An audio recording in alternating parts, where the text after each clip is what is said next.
सुबह की भागदौड़ में यदि झटपट नाश्ता बनाना हो तो ये नाश्ता एकदम परफेक्ट है। डोसा खाना वैसे तो सबको पसंद होता है, लेकिन डोसा का बैटर तैयार करना थोड़ा टाइम टेकिंग है, क्योंकि उसके बैटर को फर्मेंट करना पड़ता है।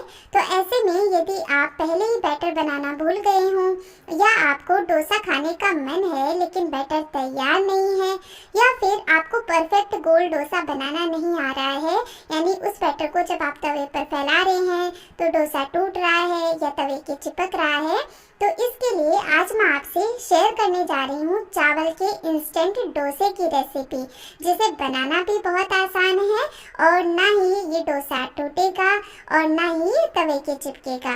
और उसके साथ सर्व करने के लिए हम एक लाजवाब चटनी भी बनाएंगे, जो टेस्टी तो होगी ही, हेल्दी भी होगी। तो चलिए, ये झटपट डोसा बनाने के लिए हम लेंगे एक मिक्सिंग बोल और इसके अंदर डालेंगे सबसे पहले 1 कप चावल का आटा, या किसी भी कटोरी को मापकर 1 कटोरी चावल का आटा ले लें। वैसे तो चावल का आटा बहुत ही इजीली आपको ग्रोसरी स्टोर पे मिल जाएगा, लेकिन यदि आपके पास चावल का आटा अवेलेबल नहीं है तो उस कंडीशन में आप कोई भी नॉर्मल चावल ले लें और उन्हें 1 से 2 घंटे के लिए पानी में भिगो दें।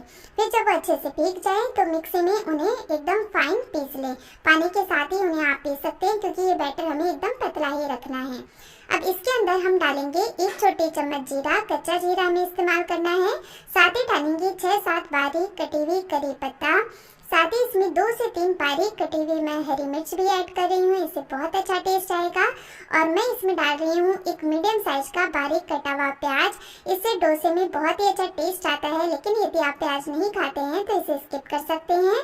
साथ ही मैंने यहाँ पर इस डोसे को और भी ज़्यादा हेल्दी और कलरफुल बनाने के लिए इसमें एक मीडियम साइज की कद्दूकस की हुई गाजर भी ऐड की है।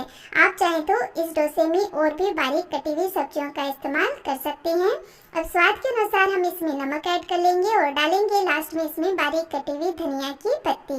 अब जिस कटोरी को मापकर हमने चावल का आटा लिया था, उसी कटोरी को मापकर ये 2 कटोरी हम पानी ऐड करेंगे। तो यदि आप मेजरिंग कप का इस्तेमाल कर रहे हैं तो 1 कप चावल के आटे के लिए 2 कप पानी का इस्तेमाल करें। बस अच्छे से सारी चीज़ों को मिक्स कर लेना है। तो बैटर बनाने में कोई झंझट नहीं है, कोई सिरदर्दी नहीं है। बस ये सारी चीज़ें डालें, इसमें पानी डालकर मिक्स करें और बैटर हमारा तैयार है। अब वैसे तो इस बैटर से आप डायरेक्ट डोसा बना सकते हैं, लेकिन हमें इसके साथ सर्व करने के लिए चटनी भी बनानी है। तो जब तक हम चटनी बना रहे हैं तब तक हम इसको रेस्ट भी दे लेते हैं। तो 10 से 15 मिनट के लिए हम इसे कवर कर देते हैं। चटनी बनाने के लिए हम लेंगे एक पैन और इसके अंदर डालेंगे 1/4 कप सफ़ेद तिल। और अब इन तिल को हमें लो फ्लेम पर अच्छे से रोस्ट करना है। तो तिल अच्छे से फूल जाएं, तड़कने लगे और हल्के से ब्राउन हो जाएं, तब तक हमें इन्हें रोस्ट करना है। अभी सर्दियाँ चल रही हैं, तो सर्दियों में तो वैसे भी तिल खाना बहुत ही फायदेमंद होता है। तो हम इस तरह से ये चटनी बनाएंगे तो ये हेल्दी भी हो जाएगी और चटनी टेस्टी भी बनेगी। तो 1-2 मिनट मैंने तिल को रोस्ट कर लिया है। तो आप देख सकते हैं इनका जो कलर है वो थोड़ा सा गोल्डन हो गया है। तो जैसे ही तिल ने तड़कना स्टार्ट किया, मैंने गैस का फ्लेम ऑफ कर दिया और इसी गर्म पैन के अंदर ये तिल भी धीरे धीरे और अच्छे से रोस्ट हो गए हैं। और तिल को चलाते चलाते अब तिल भी अच्छे ठंडे हो गए हैं। तो तिल को अच्छे से ठंडा करने के बाद ही हमें ग्राइंड करना है। तो अब एक ग्राइंडर जार में इन्हें ट्रांसफर कर लेते हैं। अब इस चटनी के टेस्ट को और भी बढ़ाने के लिए हम ग्राइंडर जार में तिल के साथ ही डालेंगे 1/4 कप मूंगफली। तो यहाँ पर मूंगफली को भी मैंने रोस्ट करके लिया है, छिलका इनका हटा लिया है। तो 1/4 कप मूंगफली मैंने ऐड की है और इसी के साथ डालेंगे इसमें 1/4 कप नारियल। मैंने यहाँ पर सूखे नारियल का इस्तेमाल किया है, लेकिन आप चाहें तो ताज़ा नारियल का इस्तेमाल करके भी ये चटनी बना सकते हैं। अब इसमें अपने तीखेपन के हिसाब से या फिर 1 से 2 कटी हुई हरी मिर्च भी ऐड कर लें, क्योंकि इसमें जो तीखापन आएगा वो हरी मिर्च से ही आएगा। 4 से 5 में इसमें लहसुन की कलियां भी ऐड कर रही हूँ, लेकिन यदि आप लहसुन नहीं खाते हैं तो इसकी जगह आप अदरक डाल सकते हैं। अब इसमें स्वाद के अनुसार नमक ऐड कर लेंगे और चटनी में खट्टेपन के लिए हम डालेंगे 1 बड़े नींबू का जूस। और यदि आप नींबू का जूस नहीं डालते हैं तो इसकी जगह आप दही का इस्तेमाल भी कर सकते हैं। अब इन्हें ग्राइंड करने के लिए थोड़ा सा इसमें हम पानी डाल लेंगे और सारी चीज़ों को एकदम फाइन ग्राइंड कर लेंगे। बहुत ईजीली ये ग्राइंड हो जाएंगे। अब चटनी की कंसिस्टेंसी आपको किस तरह की पसंद है उसके अकॉर्डिंग इसमें पानी डालकर इन्हें ग्राइंड कर सकते हैं। अब इस चटनी को मैंने एक बोल के अंदर ट्रांसफर कर लिया है और इस चटनी के टेस्ट को और भी बढ़ाने के लिए हम एक तड़का इसके लिए तैयार करेंगे। तो एक तड़का पैन में हम 1 से 2 चम्मच तेल गरम कर लेंगे। अब जैसे ही तेल गरम हो जाएगा इसके अंदर सबसे पहले डालेंगे 1 छोटी चम्मच राई या फिर सरसों। तो मैं यहाँ पर 1 छोटी चम्मच सरसों का इस्तेमाल कर रही हूँ। सरसों के साथ ही मैं इसमें डाल रही हूँ 1 छोटी चम्मच जीरा। अब सरसों और जीरा पकने में थोड़ा सा समय लेते हैं, इसलिए हम सरसों और जीरा को पहले थोड़ी देर के लिए पका लेते हैं ताकि ये अच्छे से पक जाए और इनका बढ़िया सा फ्लेवर इस तड़के में आ जाए। कुछ सेकंड लगातार चलाते हुए मैंने इन्हें पका लिया है। तो अब सरसों तड़कने लगी है और जीरा भी ब्राउन हो गया है। तो अब मैं गैस का फ्लेम ऑफ कर दूंगी क्योंकि अब जो चीज़ें हम डालेंगे उसे बहुत ज़्यादा गर्म तेल की ज़रूरत नहीं है। तो मैं इसमें डाल रही हूँ 6 से 7 करी पत्ता, साथ ही डालेंगे 1/4 छोटा चम्मच हींग और 2 साबुत लाल मिर्च और कुछ देर के लिए इन्हें भी पका लेते हैं। तो इस गर्म तेल के अंदर ये चीज़ें बहुत ईजीली पक जाएंगी। तो ये हमारा बहुत ही टेम्पटिंग सा तड़का तैयार है और इस तड़के में से खुशबू भी बहुत अच्छी आ रही है। तो ये तड़का हम लगा देंगे फटाफट इस चटनी के ऊपर और चटनी के अंदर इस तड़के को अच्छे से मिक्स कर लेंगे।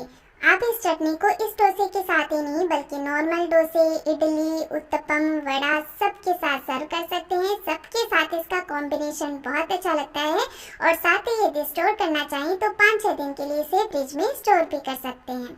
और इधर बैटर भी रेस्ट ले चुका है। तो एक बार फिर इसे अच्छे से मिक्स कर लेंगे। तो बैटर देखिए एकदम रनी होना चाहिए, गाढ़ा बिल्कुल नहीं होना चाहिए।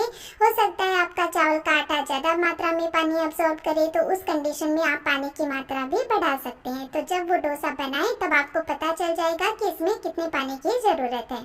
तो एक बार अच्छे से मैंने मिक्स कर लिया है। डोसा बनाने के लिए यहाँ पर मैंने एक नॉन स्टिक तवा लिया है और इसे तेल से ग्रीस कर लिया है। तो बहुत ही इजीली इससे जो डोसा है वो तवे से निकल आता है। जब आप बैटर तवे पर डालें तो एक बार फिर अच्छे से बैटर को मिक्स कर लें क्योंकि चावल का आटा नीचे तले में बैठने लगता है। और बस इस तरह 2 से 2.5 कलची मैंने बैटर की इस तवे पर फैला दी है और बहुत ज़्यादा मोटा इसे नहीं फैलाना है। इसे एकदम पतला और जालीदार ही रखना है। मीडियम फ्लेम पर हम इसे पका लेंगे। तो जैसे ही ये पक जाएगा तो साइड में से कॉर्नर है वो अपने आप ही छूटने लगेंगे। तो इस तरह एक पलटे की सहायता से पहले हमें इन कॉर्नर्स को स्क्रैप करना है और फिर बहुत ही सावधानी से बहुत ही इजीली ये उठ जाता है, कोई दिक्कत नहीं है। इस तरह देखिए पलटे की सहायता से नीचे से इस डोसे को इस तरह से उठा लें तो बिल्कुल भी ये डोसा फटेगा नहीं, बहुत ही इजीली तवे पे से निकल जाएगा।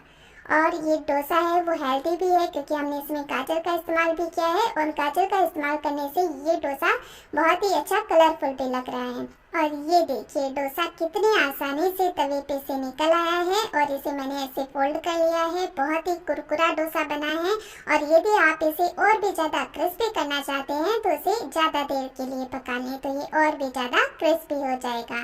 तो ये एक डोसा हमारा 2 से 3 मिनट में बन करके तैयार है। और दूसरा डोसा बनाने से पहले तवे को फिर से तेल से ग्रीस कर लें, गैस का फ्लेम मीडियम रखें और बैटर को एक बार फिर से चला दें। तो क्योंकि चावल का आटा नीचे बैठ जाता है तो जब भी डोसा बनाएं एक बार फिर बैटर को चला लें और बस इस तरह 2 से 2.5 कलची बैटर का तवे पर फैला देंगे। जब आप डोसा का बैटर तवे पर फैलाएं तो ध्यान रखें कि पहले बैटर कॉर्नर पर डालें और फिर सेंटर में डालें। तो इससे जो डोसा बनेगा वो एकदम गोल बनेगा और एकदम परफेक्ट बनेगा। और देखिए 2 से 3 मिनट में ये डोसा भी पक करके तैयार हो गया है और बहुत ही सावधानी से मैंने इसे ऐसे पलटे की सहायता से निकाल लिया है। तो बस पलटे को डोसे के इस तरह नीचे लगाते हुए निकाल लें डोसे को, बहुत ही इजीली ये निकल जाता है।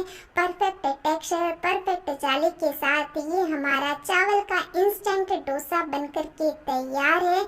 तो है ना इस डोसे को बनाना कितना ज़्यादा आसान। और यदि आप किचन में बिगिनर हैं तो भी आप इस डोसे को बहुत इजीली बना पाएंगे। तो ना ही बैटर बनाने का झंझट है और न ही डोसे के टूटने का। तो बस इसी तरह से हम सारे डोसे बना करके तैयार कर लेंगे और देखिए कितनी बढ़िया जाली बन करके तैयार हुई है और बहुत ही अच्छा क्रिस्पी डोसा बन करके तैयार हुआ है। तो तैयार की गई चटनी के साथ हम इस डोसे को सर्व करेंगे, बहुत ही ज़्यादा टेस्ट लगेगा। तो फ्रेंड्स मैं आपसे रिक्वेस्ट करती हूँ आप भी एक बार इस